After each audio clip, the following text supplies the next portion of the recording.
Good morning, students. From our paper, Health Psychology, it is the second unit, Health Behavior and Change.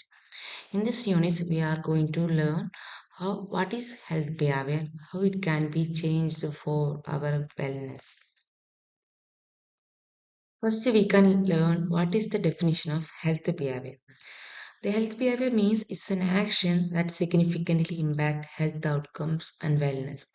അതായത് നമ്മുടെ ഒരു behaviour നമ്മുടെ ഹെൽത്തിനെ അല്ലെങ്കിൽ നമ്മുടെ വെൽനെസ്സിനെ ഫിസിയോളജിയെ എഫക്റ്റ് ചെയ്യുന്നുണ്ടെങ്കിൽ അതിനെ ഹെൽത്ത് ബിഹേവിയർ എന്ന് പറയുന്നത്. അത് രണ്ട് ടൈപ്പ് ഉണ്ട്, പോസിറ്റീവ് ആണ്, നെഗറ്റീവ് എന്ന് പറയാം. അത് നല്ല രീതിയിൽ എഫക്റ്റ് ചെയ്യുന്ന ബിഹേവിയേഴ്സും ഉണ്ട്, ചീത്ത രീതിയിൽ എഫക്റ്റ് ചെയ്യുന്ന ബിഹേവിയേഴ്സും ഉണ്ട്. ഇപ്പം നമ്മളൊരു physical activity, regular physical activity അല്ലെങ്കിൽ ഡയറ്റ് ഹാബിറ്റ്സ് ഒക്കെ ആണെങ്കിൽ നമ്മുടെ ബോഡിയെ ഹെൽത്ത് ആക്കും, നമ്മുടെ ഹെൽത്ത് കണ്ടീഷൻ ബെറ്റർ ആക്കും. നേരെ മറിച്ച് bad habits like cigarette smoking or alcoholics it effect badly our body. എന്തുകൊണ്ട് ഹെൽത്ത് ബിഹേവിയർ മാറ്റേഴ്സ് ആവുന്നു എന്ന് ചോദിച്ചു കഴിഞ്ഞാൽ, നമ്മുടെ ഒരു ബോഡിയുടെ ഹെൽത്ത് കണ്ടീഷൻ അല്ലെങ്കിൽ ഒരു സിവിയർ ആയിട്ടുള്ള ഒരു ക്രിറ്റിക്കൽ ആയിട്ടുള്ള ഒരു ഹെൽത്ത് കണ്ടീഷൻ, ഡിറ്ററേറ്റഡ് കണ്ടീഷൻ അല്ലെങ്കിൽ ഒരു ഡിസീസ്ഡ് കണ്ടീഷൻസ് ഒക്കെ നമുക്ക് പ്രിവെൻറ്റ് ചെയ്യണമെങ്കിൽ നമ്മുടെ ഹെൽത്ത് ബിഹേവിയർ നമുക്ക് ചേഞ്ച് ചെയ്തേ പറ്റൂ. അത് ബാഡ് ആണെങ്കിൽ, നമ്മുടെ ബോഡിയുടെ എഫക്റ്റ് ചെയ്യുന്നുണ്ടെങ്കിൽ.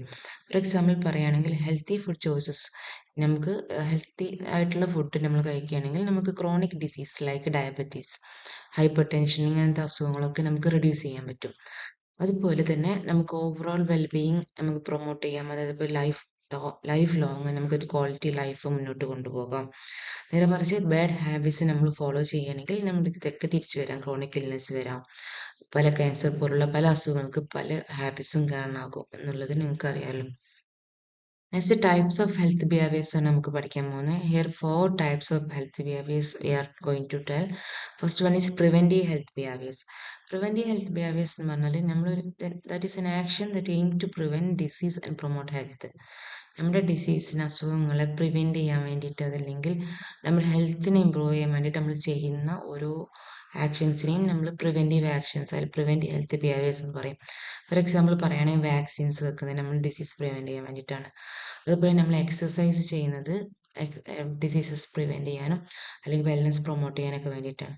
രണ്ടാമത് illness health behaviour. That means ഒരു അസുഖം വരുന്ന സമയത്ത് നമ്മുടെ ആ ഒരു സിംറ്റംസിനോട് നമ്മൾ ചെയ്യുന്ന ബിഹേവിയറാണ്. ആ സിംറ്റംസ് കാരണം നമുക്ക് വരുന്ന ബിഹേവിയേഴ്സിനെയാണ് ഇൽനെസ് ബിഹേവിയർ എന്ന് പറയുന്നത്. ദാറ്റ് മീൻസ് ഒരു എക്സാമ്പിൾ പറയുകയാണെങ്കിൽ, നിങ്ങൾക്ക് ഫീവറായി കിടക്കുന്ന സമയത്ത് നിങ്ങൾ എങ്ങനെയൊക്കെയാണ് ബിഹേവ് ചെയ്യുക? നിങ്ങൾ ഫുഡ് കഴിക്കുമോ, വേറെ ആക്ടിവിറ്റീസ് ഒക്കെ ചെയ്യും? അപ്പോൾ ആ ഒരു ബിഹേവിയറിനെ ഇൽനെസ് ഹെൽത്ത് ബിഹേവിയർ എന്ന് പറയും. Next risk behaviour. Risk behaviour എന്ന് പറഞ്ഞാൽ behaviour that increase the likelihood of health problems. നമ്മുടെ ഹെൽത്ത് പ്രോബ്ലംസ് ഓൾറെഡി ഒരു ലങ്സ് ഡിസീസ് ഉള്ള ഒരാൾ വീണ്ടും സിഗരറ്റ് സ്മോക്കിംഗ് ആണെങ്കിൽ ആ ഒരു ലങ് ഡിസീസിനെ അത് സിവിയർ ആവാനെ ഇൻക്രീസ് ചെയ്യിക്കാനേ ഉതകുള്ളൂ. അതുപോലെ ഒരു ലിവർ ഡിസീസ് ഉള്ള ഒരാൾ വീണ്ടും ആൽക്കഹോൾ കഴിക്കുകയാണെങ്കിൽ അയാളുടെ ലിവർ കൂടുതൽ വഷളാവത്തേ ഉള്ളൂ. അപ്പോൾ അതുപോലെ നമ്മുടെ ഹെൽത്ത് പ്രോബ്ലംസിനെ ഇൻക്രീസ് ചെയ്യിക്കുന്ന ഒരു ബിഹേവിയർ നമ്മൾ കൊണ്ടുപോകുന്നുണ്ടെങ്കിൽ അതിനാണ് റിസ്ക് ബിഹേവിയർ എന്ന് പറയുന്നത്. പിന്നെ സിക്ക് റൂൾ എന്ന് പറഞ്ഞാൽ that a behaviour following diagnosis such as treatment, adherence and rest. Sick rule എന്ന് പറഞ്ഞാൽ ഒരു ഡിസീസ്ഡ് കണ്ടീഷൻ, ഒരു പേഷ്യന്റ് ഹോസ്പിറ്റലിൽ വന്ന് ഡോക്ടർ അവർക്ക് ഡയഗ്നോസിസ് ചെയ്തു, ഇന്ന അസുഖം ഉണ്ടെന്ന് പറഞ്ഞു കഴിഞ്ഞാൽ അവർക്ക് കുറച്ച് മെഡിക്കേഷൻ ട്രീറ്റ്മെന്റ് ഒക്കെ സജസ്റ്റ് ചെയ്യും.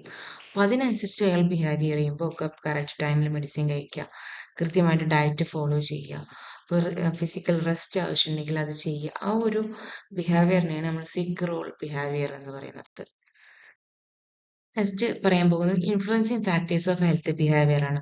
അപ്പോൾ ടൈപ്സ് ഓഫ് ഹെൽത്ത് ബിഹേവിയർ പറഞ്ഞപ്പോൾ തന്നെ നിങ്ങൾക്ക് ഏകദേശം ഇതൊരു ഐഡിയ ഉണ്ടാവും. എന്നിരുന്നാലും ഒന്നുകൂടെ പറയാം, ഇൻഡിവിജ്വൽ ഫാക്ടേഴ്സ്. ഇൻഡിവിജ്വൽ ഫാക്ടേഴ്സ് എന്ന് പറഞ്ഞാൽ നമ്മുടെ പേഴ്സണൽ നോളജ്, നമ്മുടെ ആറ്റിറ്റ്യൂഡ് ഒക്കെ നമ്മുടെ ഹെൽത്ത് റിലേറ്റഡ് ഡെസിഷനെ ഷേപ്പ് ചെയ്യാൻ കാരണമാവുന്നുണ്ട്. അപ്പോൾ അതിൽ നിന്ന് തന്നെ, ആ ഡിസിഷനിൽ നിന്നാണ് നമുക്ക് ആക്ഷൻസ് വരുന്നത്. ഇപ്പോൾ ഒരാൾക്ക് നല്ല നോളജ് ഉണ്ട്, ഒരു ബാഡ് ഫാസ്റ്റ് ഫുഡ് കഴിച്ചു കഴിഞ്ഞാൽ എന്തൊക്കെ അസുഖങ്ങൾ വരാം എന്ന് പറയുമ്പോൾ അയാൾ അതിനെ ആ ഒരു ഫാസ്റ്റ് ഫുഡ് ഹാബിറ്റ്, ഒരു അൺഹെൽത്തി ഡയറ്ററി ഹാബിറ്റ്സിനെ ഒന്ന് കൺട്രോൾ ചെയ്യും, അല്ലാതെ അത് ഫോളോ ചെയ്യില്ല. പിന്നെ നമുക്കറിയാം, ആൽക്കഹോൾ കഴിച്ചു കഴിഞ്ഞാൽ എന്തൊക്കെ പ്രശ്നങ്ങൾ, സിഗരറ്റ് സ്മോക്ക് ചെയ്താൽ എന്തൊക്കെ പ്രശ്നങ്ങൾ, നമുക്ക് അറിയുന്ന ഒരാൾ, അതിനെക്കുറിച്ച് അവയർനെസ് ഉള്ള ഒരാൾ അത് ചെയ്യില്ല. അതാണ് ഇൻഡിവിജ്വൽ ഫാക്ടേഴ്സ് എന്നുള്ളത്. രണ്ടാമത് സൈക്കോളജിക്കൽ എന്ന് പറഞ്ഞാൽ ചില ഇമോഷൻസ്, ചില സ്ട്രെസ്സുകൾ നമ്മൾ പലരിലേക്കും കൊണ്ടുപോകും. ഫോർ എക്സാമ്പിൾ പറയുകയാണെങ്കിൽ പല കുട്ടികളും ഈ ഡ്രഗ് അഡിക്റ്റ് ആവുന്നത് പല അവരുടെ ഇമോഷൻ കാരണമാണ്, അവരുടെ ഒരു സ്ട്രെസ്സ് കാരണമാവാം. ചിലർ ആൽക്കഹോളിക് ആവുന്നത് അവരുടെ സ്ട്രെസ്സ് കാരണമാവാം. അങ്ങനെ ചിലർക്ക് അറിയാം ടെൻഷൻ വരുമ്പോൾ നന്നായിട്ട് ഫുഡ് കഴിച്ചു കഴിഞ്ഞാൽ അവർക്കത് റിലീഫ് ചെയ്യാൻ കഴിയുള്ളൂ. അതുപോലെ അല്ലെങ്കിൽ ചില ആളുകൾ ടെൻഷൻ കാരണം ഫുഡൊന്നും കഴിക്കത്തില്ല. അപ്പോൾ അതുകൊണ്ട് തന്നെ സൈക്കോളജിക്കൽ ഇമോഷൻസ് അല്ലെങ്കിൽ സ്ട്രെസ് നമ്മുടെ ഹെൽത്ത് ബിഹേവിയറിനെ നന്നായിട്ട് എഫക്റ്റ് ചെയ്യുന്നുണ്ട്.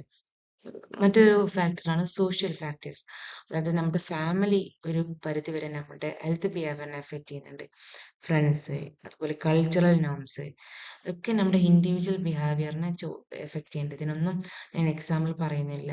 നിങ്ങൾക്ക് അറിയായിരിക്കുമല്ലോ കൾച്ചറൽ നോംസ് എന്ന് പറഞ്ഞാൽ മുസ്ലിംസ് ബീഫ് കഴിക്കുന്നു, പക്ഷെ ഹിന്ദുസ് ബീഫ് അവോയ്ഡ് ചെയ്യണം. വെജിറ്റേറിയൻ ഫോളോ ചെയ്യുന്നുണ്ട് ബ്രാഹ്മണൻസ്. ഇതൊക്കെയാണ് കൾച്ചറൽ നോംസിന് എക്സാമ്പിൾ ആയിട്ട് വരാം. പിന്നെ ഈ കൾച്ചറൽ എന്ന് പറഞ്ഞാൽ ഇതേപോലെ തന്നെ cultural beliefs and practices significant influence health behaviour and acceptance. എന്ന് വെച്ചാൽ നമ്മുടെ കൾച്ചറിൽ, നമ്മുടെ ഒരു കൾച്ചറിൽ, നമ്മുടെ സൊസൈറ്റിയിൽ കൊണ്ടുപോകുന്ന ബിലീഫ്സിനെ, പ്രാക്ടീസസിനെ ഓരോ സൊസൈറ്റിക്ക് അനുസരിച്ച് ഓരോ പ്രാക്ടീസസ് ഡിഫറെൻ്റ് ആയിരിക്കും അല്ലേ. ഇപ്പോൾ ഹിന്ദു സൊസൈറ്റിയിൽ ഇപ്പോൾ പാലക്കാടൊക്കെ പോയാൽ കൂടുതൽ വെജിറ്റേറിയൻ സദ്യ ഒക്കെ കാണാം.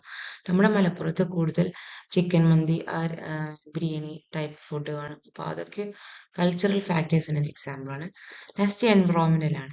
Accessibility to health care and healthy food impacts lifestyle decision. അപ്പം നമ്മൾ ഔട്ടിങ് നൈറ്റിൽ രാത്രി ഫുഡ് കഴിക്കാനൊക്കെ പോകുന്നത് നമുക്കിവിടെ നൈറ്റ് ഫുഡ് അവൈലബിൾ ആയതുകൊണ്ടാണ്. ചില ഏരിയാസിൽ ചിലപ്പോൾ അതുണ്ടാവില്ല, അപ്പോൾ അവർക്ക് ഹാബിറ്റും ഉണ്ടാവില്ല. അതുപോലെ നമുക്ക് ഹെൽത്ത് കെയർ ഫെസിലിറ്റീസ് ഒക്കെ ഈസിലി അവൈലബിൾ ആയതുകൊണ്ട് തന്നെ നമ്മൾ എന്തെങ്കിലും ഒരു ഡിസീസ് വരുമ്പോൾ പെട്ടെന്ന് ഡോക്ടറെ അടുത്ത് പോകും. പക്ഷേ ഒരു ആദിവാസി കോളനികളിലൊന്നും ഇത് ചിലപ്പോൾ അവൈലബിൾ ആയിരിക്കണില്ല. അപ്പോൾ അവരെന്ത് വെച്ചാൽ നാച്ചുറൽ മെഡിസിൻസും തെറാപ്പീസും ഒക്കെയാണ് അവർ സെലക്ട് ചെയ്യുക. അപ്പോൾ ഇതൊക്കെയാണ് എൻവറോൺമെന്റൽ ഫാക്ടേഴ്സിന് എക്സാമ്പിൾസ്. നെക്സ്റ്റ് പറയാൻ പോകുന്നത് സ്റ്റെപ്സ് ഇൻ ബിഹേവിയർ ചേഞ്ച് ആണ്. ഒരു ബാഡ് ഹാബിറ്റ് നമ്മൾ എങ്ങനെ മാറ്റിയെടുക്കുക എന്നുള്ളത്. ഫസ്റ്റ് ആ ഒരു പേഷ്യൻറ്റിനെ, ആ ഒരു ക്ലയൻറ്റിനെ അവെയർ ചെയ്യുക എന്നുള്ളതാണ്.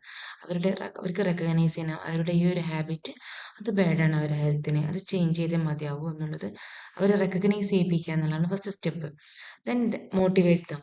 വെച്ചാൽ അവർ ഇൻസ്പയർഡ് ആവണം, അവർക്ക് തോന്നണം എനിക്ക് ഈ ബിഹേവിയർ മാറ്റിയേ പറ്റൂ, ഇത് ഞാൻ കണ്ടിന്യൂ ചെയ്താൽ എനിക്ക് ശരിയല്ല, എൻ്റെ ഹെൽത്തിനെ എഫക്റ്റ് ചെയ്യുക എന്നുള്ളത് അവർക്ക് തോന്നണം. അവർ തന്നെ സ്വയം മോട്ടിവേറ്റഡ് ആവണം, ഇൻസ്പയർഡ് ആവണം. അങ്ങനെ ഇൻസ്പയർഡ് ആയി കഴിഞ്ഞാൽ നമ്മൾ അവരെ പ്രിപ്പയർ ചെയ്യിപ്പിക്കുക, എങ്ങനെ ഇത് മാറ്റുക എന്നുള്ളത്. അവർക്കൊരു ആക്ഷൻ പ്ലാനിങ് റെഡിയാക്കി കൊടുക്കുക, നമ്മൾ എങ്ങനെ ആക്ട് ചെയ്യണം എന്നുള്ളതിന്. അതുപോലെ അവർക്കൊരു ഗോൾ സെറ്റ് ചെയ്ത് കൊടുക്കുക. അപ്പോൾ ഗോൾ സെറ്റ് ചെയ്യുക എന്ന് പറഞ്ഞാൽ ഫോർ എക്സാമ്പിൾ സിഗരറ്റ് സ്മോക്കിംഗ് ആണെങ്കിൽ ഒരു ഡെയിലി ഒരു 20 സിഗരറ്റ് ഒക്കെ സ്മോക്ക് ചെയ്യുമെങ്കിൽ അടുത്ത വീക്കിലേക്ക് അതൊരു 8 ആക്കാൻ പറയാം, കുറയ്ക്കാൻ പറയാം. നെക്സ്റ്റ് വീക്കിലേക്ക് അതൊരു 5 ആക്കാൻ പറയാം. അങ്ങനെ കുറച്ച് കുറച്ച് കൊണ്ടുവരാൻ ഗോൾ സെറ്റ് ചെയ്ത് കൊടുക്കുക. ഈ വീക്കിൽ 8 സിഗരറ്റ് വലിക്കുക, അതൊരു ഗോൾ സെറ്റാണ്. നെക്സ്റ്റ് വീക്കിലേക്ക് 5 സിഗരറ്റ് വലിക്കൂ. അങ്ങനെ അവർക്കൊരു ഗോൾ സെറ്റ് ചെയ്ത് കൊടുക്കുക എന്നുള്ളതാണ് പ്രിപ്പറേഷൻ കൊണ്ട് അവരെ അതിനെ പ്രിപ്പയർ ആക്കുക.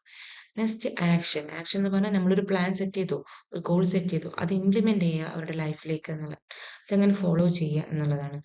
Next maintenance. അത് നമ്മൾ മെയിൻറ്റെയിൻ ചെയ്തു പോകണം. ഒരു ഗുഡ് ബിഹേവിയർ, ഒരു ഹെൽത്തി ബിഹേവിയർ നമ്മൾ കൊണ്ടുവന്ന് അത് മെയിൻറ്റെയിൻ ചെയ്യുന്നുണ്ട് എന്ന് ഉറപ്പ് വരുത്തുക. എന്ന് വെച്ച് കഴിഞ്ഞാൽ ഇപ്പോൾ നിങ്ങൾ എക്സസൈസ് സ്റ്റാർട്ട് ചെയ്ത് കഴിഞ്ഞാൽ ഈ വീക്ക് കഴിഞ്ഞിട്ട് പിന്നെ കിടന്നുറങ്ങാതെ വീണ്ടും അത് എല്ലാ ആഴ്ചയും സ്റ്റാർട്ട് ചെയ്യുന്നുണ്ട് എന്നുള്ളത്, എല്ലാ ആഴ്ചയും നമ്മളത് കണ്ടിന്യൂ ചെയ്ത് കൊണ്ടുപോകുന്നുണ്ട് എന്നുള്ളത് ഉറപ്പ് വരുത്തുക എന്നുള്ളത്. എന്നാലേ നമുക്കൊരു ഹെൽത്ത് ബിഹേവിയർ സെറ്റ് ചെയ്ത് വെക്കാൻ പറ്റൂ. റിലാപ്സ് എന്നുള്ളതുകൊണ്ട് ഉദ്ദേശിക്കുന്നത് നമ്മളിപ്പോൾ ഒരു ബാഡ് ഹാബിറ്റ് ചേഞ്ച് ചെയ്യാൻ വേണ്ടി സ്റ്റാർട്ട് ചെയ്തു, അങ്ങനെ കൊണ്ടുവന്നിട്ട് നിങ്ങൾ തന്നെ കണ്ടിട്ടുണ്ടാവും എക്സസൈസ് ചെയ്യാൻ പോകുന്നവർ ആദ്യത്തെ 2-3 ആഴ്ചയൊക്കെ അവർ എക്സസൈസ് ചെയ്യും, പിന്നെ വീണ്ടും പഴയ പോലെയാകും. സ്മോക്കിംഗ് നിർത്താൻ വിചാരിച്ച ആൾക്കാർ കുറച്ച് കാലമൊക്കെ ട്രൈ ചെയ്യും, വീണ്ടും പഴയതുപോലെയാവും. അതിനാണ് റിലാപ്സ് എന്നുള്ളതുകൊണ്ട് ഉദ്ദേശിക്കുന്നത്. അതായത് return in to old behaviour എന്നുള്ളതാണ്. അത് ക്വൈറ്റ് നോർമലാണ്, അത് ഒരു കുഴപ്പമുള്ള കാര്യമൊന്നുമല്ല, ക്വൈറ്റ് നോർമലാണ്. അപ്പോൾ അത് അവർക്ക് മനസ്സിലാക്കി കൊടുക്കും, നമ്മളെ ആ ഒരു എന്താണ് നമ്മളുടെ ബാരിയേഴ്സ്, നമുക്ക് ബിഹേവിയറിനെ മാറ്റാനുള്ള ബാരിയേഴ്സ് എന്തൊക്കെയാണെന്നുള്ളത് അവർക്കൊരു അവയർനെസ് കൊടുക്കാൻ റിലാപ്സ് നല്ലതാണ്, മോശമൊന്നുമില്ല. പക്ഷെ അതിൽ നിന്ന് തന്നെ അത് നമുക്ക് വീണ്ടും തിരിച്ച് നല്ല ഒരു ബെസ്റ്റ് ബിഹേവിയർ ഫോം ചെയ്യാൻ ആളുകളെ ഹെൽപ്പ് ചെയ്യുന്നു. ഇനി എന്തൊക്കെ സ്ട്രാറ്റജീസ് ആണ് നമ്മൾ ബിഹേവിയർ ചേഞ്ചിനെ ഹെൽപ്പ് ചെയ്യാൻ നോക്കുക. ഫസ്റ്റ് എഡ്യൂക്കേഷൻ ആണ്. നമ്മുടെ ഈ ഒരു അവയർനെസ് നമ്മൾ കൊടുക്കുക എന്നുള്ളതാണ്. എന്താണ് health benefits of good behaviour, അല്ലെങ്കിൽ റിസ്ക് എന്താണ് ഈ ഒരു ബാഡ് ബിഹേവിയർ ഫോളോ ചെയ്താൽ എന്നുള്ളതിൻ്റെ ഒരു അവയർനെസ് അവർക്ക് കൊടുക്കുക എന്നുള്ളതാണ്. അവരെ എഡ്യൂക്കേറ്റ് ചെയ്യുക. രണ്ടാമത് ഗോൾ സെറ്റിംഗ് ആണ്. ക്ലിയർ ആയിട്ട് അച്ചീവബിൾ ആയിട്ടുള്ള ഗോൾസ് സെറ്റ് ചെയ്യാൻ വേണ്ടി അവരെ ഹെൽപ്പ് ചെയ്യുക, മോട്ടിവേറ്റ് ചെയ്യുക. അല്ലാതെ ഇപ്പം നിങ്ങൾ പറയാം ഞാൻ രാവിലെ 1 hour എക്സസൈസ് ചെയ്യുമെന്ന് പറഞ്ഞാലൊന്നും അത് അധിക കാലം നീണ്ടുപോവില്ല. അപ്പോൾ നമുക്ക് അവർക്ക് അച്ചീവ് ചെയ്യാൻ പറ്റുന്ന ഗോൾസ് മാത്രം സെറ്റ് ചെയ്ത് കൊടുക്കുക, അതിന് അവരെ ട്രെയിൻ ചെയ്യിക്കുക എന്നാണ്. നെക്സ്റ്റ് കൗൺസിലിംഗ്, പേഴ്സണലൈസ് സപ്പോർട്ട് എപ്പോഴും ഇതിനാവശ്യമാണ്. പല ബാഡ് ഹാബിറ്റ്സും റിമൂവ് ചെയ്യാൻ വേണ്ടിയിട്ട്. അപ്പോൾ അവരുടെ ഇൻഡിവിജ്വൽ കൗൺസിലിംഗ് അവർക്ക് പ്രൊവൈഡ് ചെയ്യുക. നെക്സ്റ്റ് സപ്പോർട്ട് ഗ്രൂപ്പ്സ്, അതായത് അവരെ സപ്പോർട്ട് ചെയ്യാൻ വേണ്ടി അവരുടെ എൻവറോൺമെൻറ്റിലുള്ള പിയർ ഗ്രൂപ്പ്, ഫാമിലി, ഫ്രണ്ട്സ്, അതിനൊക്കെ സെറ്റ് ചെയ്യുക എന്നുള്ളത്. അതിന് പറ്റിയ സപ്പോർട്ട് ഗ്രൂപ്പ്സ് ആണ് അവർക്കുള്ളത് എന്നുള്ളത് ഉറപ്പുവരുത്തുക. അപ്പോൾ ഒരാൾ സ്മോക്കിംഗ് നിർത്താൻ ഉദ്ദേശിച്ചാൽ അപ്പോൾ അവരുടെ പിയർ ഗ്രൂപ്പ്, ഫ്രണ്ട്സ് അതിനെ ഡിമോട്ടിവേറ്റ് ചെയ്യുന്ന ആൾക്കാരാണെങ്കിൽ അവർക്ക് അത് ചെയ്യാൻ കഴിയില്ല. അപ്പോൾ അവരെ സപ്പോർട്ട് ചെയ്യുന്ന ഒരു ഗ്രൂപ്പ്സ് അവരുടെ ചുറ്റും ഉണ്ട്, അവരെ എൻകറേജ് ചെയ്യുന്ന ആൾക്കാരുണ്ട് എന്നുള്ളത് കൺഫേം ആക്കുക. രണ്ട്, എൻവറോൺമെന്റൽ ചേഞ്ചസ് എന്നാണ്. Improving access to healthy options, promote sustainable lifestyle choices. അതായത് അവർക്ക് അവരുടെ ബിഹേവിയർ ചേഞ്ച് ചെയ്യാൻ പറ്റുന്ന രീതിയിലുള്ള എൻവറോൺമെന്റ് അവർക്ക് ഉണ്ടെന്ന് ഉറപ്പുവരുത്തുക. ഇപ്പോൾ ഒരു ഡ്രഗ് അഡിക്റ്റ് ആയിട്ടുള്ള ഒരു പേഷ്യൻ്റ് ആണെങ്കിൽ അവർ ആ ഡ്രഗ് അവർക്ക് ഈസിലി അക്സസിബിൾ ആയിട്ടുള്ള ഏരിയയിൽ നിന്ന് അവരെ മാറ്റുക. അത് അവർക്ക് ഡ്രഗ് പിന്നീട് അവർക്ക് കിട്ടാൻ പാടില്ല എന്നുള്ള രീതിയിൽ. അപ്പം അങ്ങനത്തെ എൻവറോൺമെന്റ് അവരുടെ സെറ്റ് ചെയ്യുക. ഇതൊക്കെ നമുക്ക് അറിയാമെങ്കിലും പല ബിഹേവിയറും നമുക്ക് ചേഞ്ച് ചെയ്യാൻ പറ്റില്ല. അപ്പോൾ അതിന് കുറേ ബാരിയേഴ്സ് ഉണ്ട്. അത് നമ്മൾ ആദ്യം ഐഡന്റിഫൈ ചെയ്യണം, എന്നാലേ ഇതൊക്കെ സക്സസ്ഫുൾ ആയിട്ട് ചെയ്യാൻ പറ്റുള്ളൂ. ബാരിയേഴ്സ് ടു ചേഞ്ച് എന്നുള്ളതുകൊണ്ട് ഉദ്ദേശിക്കുന്നത് ഇറ്റ്സ് എൻ ഓവർകം, അതായത് കുറേ റെസ്ട്രിക്ഷൻസ്, ഈ ഒരു ബിഹേവിയർ ചേഞ്ച് ചെയ്യാനുള്ള കുറേ റെസ്ട്രിക്ഷൻസ് ആണ്. ഇതെന്തൊക്കെയാവാം എന്നുള്ളതാണ്. അപ്പം നമ്മുടെ സൊസൈറ്റിയിലേക്കുള്ള ഒരു സ്ട്രിക്റ്റ് ആയിട്ടുള്ള ടൈമിങ് കാര്യങ്ങൾ, അല്ലെങ്കിൽ സോഷ്യൽ പ്രഷർ, ഇതൊക്കെ നമ്മുടെ ചേഞ്ചസിനെ എഫക്റ്റ് ചെയ്യുന്ന കാര്യങ്ങളാണ്. അപ്പം മോട്ടിവേഷനുള്ള ടൈമൊന്നുമില്ല, നമ്മൾ ടൈം ഇല്ലാതിരിക്കുക, നമുക്ക് അവരോട് കറക്റ്റായിട്ട് എഡ്യൂക്കേറ്റ് ചെയ്യാനുള്ള ഒരു സമയമൊന്നും നമുക്ക് കിട്ടാതിരിക്കുക. രണ്ടാമത്തെ സോഷ്യൽ പ്രഷർ എന്ന് വെച്ചാൽ ചിലർക്ക് ഉണ്ടാവും. ഇപ്പോൾ ഒരു ഇമാജിനേഷൻ ഉണ്ടാവും, ഒരാൾ ഇങ്ങനെ പഠിച്ചു കഴിഞ്ഞ് ഇത്ര മാർക്ക് വാങ്ങിക്കുമ്പോൾ നിങ്ങൾക്കൊക്കെ അറിയാം പാരൻസിന് ഇത്ര മാർക്ക് വാങ്ങിക്കണം, ഒറ്റ പേപ്പറിലും ഫെയിൽ ആകാൻ പാടില്ല. അപ്പോൾ അങ്ങനത്തെ ഒരു സോഷ്യൽ പ്രഷർ വരുമ്പോൾ സ്വാഭാവികമായിട്ടും നിങ്ങൾക്ക് പ്രഷർ കയറി സ്ട്രെസ് വരും. അതല്ലെങ്കിൽ ഒരാൾ പെട്ടെന്ന് എഡ്യൂക്കേഷൻ കഴിഞ്ഞ് പെട്ടെന്ന് നല്ല ഹൈ സാലറി ജോലി വേണം എന്നുള്ളൊരു പ്രഷർ ഉണ്ടാവും. അപ്പോൾ നമുക്കത് ജോലി കിട്ടിയിട്ടില്ലെങ്കിൽ നമുക്ക് സ്ട്രെസ് വരാം. അതുപോലെ കൾച്ചറൽ ബിലീഫ്സ്, ഓരോരുത്തരുടെ ബിലീഫും നമ്മളിതിനെ എഫക്റ്റ് ചെയ്യും. ഇപ്പോൾ ചില കൾച്ചറിലുണ്ടാവും ഒന്ന് സൺഡേ ഡ്രിങ്ക് ചെയ്യാം, അതല്ലെങ്കിൽ ഒരു പാർട്ടി വരുമ്പോൾ ഡ്രിങ്ക് ചെയ്യണം എന്നൊക്കെയുള്ളൊരു ഓരോ രീതികളുണ്ടാവും. അപ്പോൾ അതിനെ നമ്മൾ ഫോളോ ചെയ്താണ് പല ഹാബിറ്റ്സും ഫോം ചെയ്യുന്നത്. പിന്നെ ഇമോഷണൽ സ്ട്രെസ് എന്ന് പറഞ്ഞാൽ അത് നമ്മുടെ റിലേഷൻഷിപ്പിലോ നമ്മുടെ ഫാമിലിയിലൊക്കെ എന്തെങ്കിലും പ്രോബ്ലംസ് വരുമ്പോൾ, അതല്ലാതെ മറ്റ് പല കാരണങ്ങൾ കൊണ്ടും നമുക്ക് സ്ട്രെസ് വരാം. ടെൻഷൻ, ദേഷ്യം, ഇങ്ങനത്തെ കാര്യങ്ങൾ കാരണം വരുന്ന സ്ട്രെസ്സും ഇതിനൊരു ബാരിയറാണ്. അതുപോലെ ലിമിറ്റഡ് റിസോഴ്സസ് ആക്സസ്, നമുക്ക് ഹെൽത്ത് ഫെസിലിറ്റിയിലേക്ക് നമുക്ക് പെട്ടെന്ന് അക്സസ് ചെയ്യാൻ പറ്റുന്നില്ലെങ്കിലും നമുക്ക് ഒരു ബിഹേവിയർ ചേഞ്ച് ചെയ്യാൻ നമുക്ക് ബുദ്ധിമുട്ട് വരാം. So to conclude that we emphasize the importance of persistence.